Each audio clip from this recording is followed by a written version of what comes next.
நம்ம சேனலை சப்ஸ்கிரைப் பண்ணாதவங்க சப்ஸ்கிரைப் பண்ணிடுங்க. கூட ஒரு பெல் பட்டன் வரும், அந்த கோயில் மினி அழுத்தி ஆல் ஆப்ஷன் கொடுத்து விட்ருங்க. அப்போ தான் நம்ம போடுற ஒவ்வொரு வீடியோ உங்களுக்கு நோட்டிஃபிகேஷன் வந்து. கவிமகன் யூடியூப் சேனல் உறவுகளுக்கு என்னுடைய அன்பான வணக்கங்கள். ராமாய ராமபத்ராய ராமச்சந்திராய வேதசே ரகுநாத்தாய நாத்தாய சீதாய அம்பதையே நமோ நமஹ. எல்லாமுள்ள இறைவனின் திருவருளால் ஸ்ரீமத் வால்மீகி ராமாயணம் பாலகாண்டத்தில் 64வது சர்க்கம் இப்போது சிந்திக்க இருக்கிறோம். ரம்பைக்கு சாபம். ரம்பாதேவியே, கௌசிகருக்கு மன மயக்கத்தை ஏற்படுத்தி காமத்தின்பால் அடக்க முடியாத துடிப்பு உண்டாகும்படி செய். தேவர்களின் நன்மைக்காக இந்த மாபெரும் பணியை நீ செய்ய வேண்டும். ராமா, புத்திமானாகிய இந்திரனால் இவ்வாறு ஆணையிடப்பட்ட அப்சர நங்கையான ரம்பை மனக்கலக்கமடைந்து கைகளை கூப்பிக்கொண்டு தேவர்களின் நாயகனுக்கு பதில் சொன்னார். தேவர்கள் தலைவனே, முனிவரான விஸ்வாமித்திரர் பேராற்றல் உடையவர். அவர் மட்டும் உண்மையை தெரிந்து கொண்டு விட்டால் தாங்க முடியாத கோபத்தை என்னிடம் காட்டுவார் என்பதில் ஐயமில்லை. அதனால் எனக்கு பயமாக இருக்கிறது. தேவரே, அருள் கூர்ந்து அபாயமான இந்த பணியில் என்னை நியமிக்க வேண்டாம். அச்சம் கொண்ட ரம்பை இவ்வாறு வேண்டிக் கொண்டதும் கைகூப்பி உடல் நடுங்க நிற்கும் அவளை பார்த்து இந்திரன் சொன்னான், ரம்பையே, பயப்படாதே, உனக்கு மங்களம் உண்டாகட்டும். என் ஆணையை நிறைவேற்று. இயற்கை வளங்கள் செழிப்பாக இருக்கும் வசந்த காலத்தில் மனத்தை கொள்ளை கொள்ளும் குயில் உருவமேற்று மன்மதனோடு கூட உன் அருகிலேயே உன் பாதுகாப்பிற்காக நான் இருந்து கொண்டிருப்பேன். மங்கள செல்வியே, உன் உருவத்தை இன்னும் பல மடங்கு அழகுள்ளதாக செய்து கொண்டு ஒளி வீசிக்கொண்டு தபஸ்வியான கௌசிக முனிவரின் மனதில் குழப்பத்தை ஏற்படுத்து. அவனுடைய ஆணையை கேட்ட அவள் ஒப்புயர்வற்ற லாவண்யமான உருவத்தை எடுத்துக்கொண்டு மனம் கவரும் புன்முறுவல் பூத்து விஸ்வாமித்திரருக்கு ஆசை காட்டினாள். செவிக்கினிய குயிலின் கூவலை கேட்டு அவர் மனம் பூரித்து எழ இவளையும் அப்போது கண்டார். அப்போது குயிலின் இன்னிசை போன்ற குரலாலும் ரம்பையின் ஈடு இணையற்ற சௌந்தரியத்தையும் பார்த்தவுடன் முனிவருக்கு ஐயப்பாடு எழுந்தது. முனிவர் பெருமான் இவை அனைத்தும் இந்திரனுடைய சதித்திட்டம் என்பதை ஞான திருஷ்டியால் உணர்ந்து கோபாவேசம் கொண்டு ரம்பையை சபித்தார். ரம்பையே, காமத்தையும் கோபத்தையும் அடக்கி வெற்றி கொள்ள முயலும் என்னை மயக்கி வழிதடுமாறச் செய்ய வந்திருக்கிறாய். தீயவளே, 10,000 வருட காலம் நீ கற்பாறையாக இருப்பாயாக.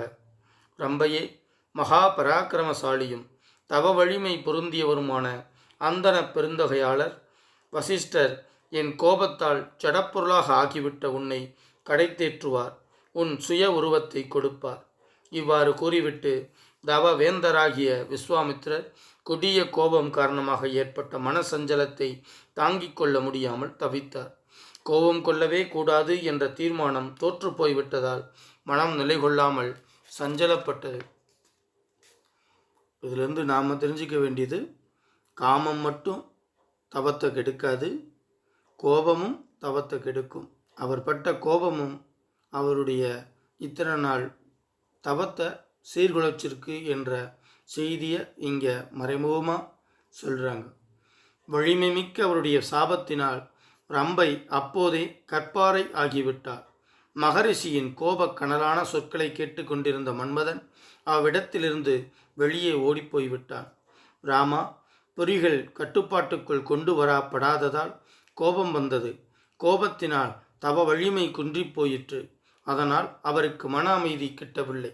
தவத்தின் வலிமை அபகரிக்கப்படும் விஷயமாக அவருக்கு ஒரு திட்டம் உதயமாயிற்று. ஒரு காலம் நான் கோபம் கொள்ள மாட்டேன், எந்த நிலையிலும் நான் பேச மாட்டேன், மேலும் 100 ஆண்டுகள் ஆனாலும் மூச்சு காற்றையும் வெளிவிட மாட்டேன். இந்திரியங்களை வென்று என் சரீரத்தை வற்றிப்போகச் செய்வேன். தவத்தின் பயனாக எப்போது எனக்கு பிராமணத்தன்மை கிடைக்குமோ அதுவரையில் மூச்சுக்காற்று விடாமல் உணவு கொள்ளாமல் நீண்ட நெடுங்காலமானாலும் சரி இப்படியே தவத்தில் நிற்பேன். நான் தவம் செய்து கொண்டிருக்கும் போது என்னுடைய உடல் உறுப்புகள் தளர்ச்சியை அடைய மாட்டா. ரகுநந்தனா, முனிவர் பெருமானாகிய அவர் 1000 ஆண்டு காலத்திற்கு தீட்சையை சங்கல்பித்து கொண்டார். உலகில் வேறெவராலும் செய்ய இயலாத நிகரில்லாத சபதத்தை செய்தார். ஸ்ரீமத் வால்மீகி ராமாயணம் பாலகாண்டத்தில் 64வது சர்க்கம் முற்றிற்று. எல்லாமல்ல இறைவனின் திருவருளால் வான்மலை பொழிய வேண்டும். 8 திக்கும் வேதமும் நம்முடைய தாய்மொழி தமிழும் பரவ வேண்டும். மொழி மூலமாக ஆன்மீகம் உலகம் முழுவதும் பரவ வேண்டும். மக்கள் அனைவரும் நல்லாட்சியை விரும்பி நன்மக்களாக ஊழலற்ற இந்த அரசாங்கத்தை எதிர்பார்க்கும் நல்ல மக்களாக வாழ்வியலை வாழ வேண்டும். அது மட்டுமல்லாமல் எல்லாம் உள்ள இறைவனின் திருவருளால் இந்த உலகம் முழுவதும் எப்போதும் உண்மையான பேரானந்தத்தின் மயமாக ஆக வேண்டும். பெண்கள் மதிமயங்கக்கூடாது. ஆண்கள் மதுவின் மயக்கத்தால் தன்னை இழக்கக்கூடாது. அது மட்டுமல்லாமல்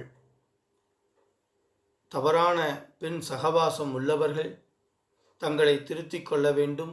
இந்த உலகம் முழுவதும் பேரானந்தத்தின் மயமாக வேண்டும் என்று எல்லாம் வல்ல இறைவனின் திருவடிகளை வேண்டி இன்றைய சிந்தனையை இதோடு நிறைவு செய்வோம்.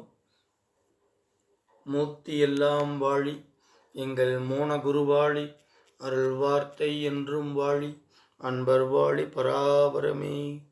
ஓம் சாந்தி சாந்தி சாந்தி.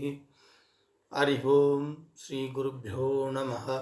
ஹரி ஓம். நீங்க சப்ஸ்கிரைப் பண்ணணும், லைக் பண்ணணும், கமெண்ட்ஸ் பண்ணணும்.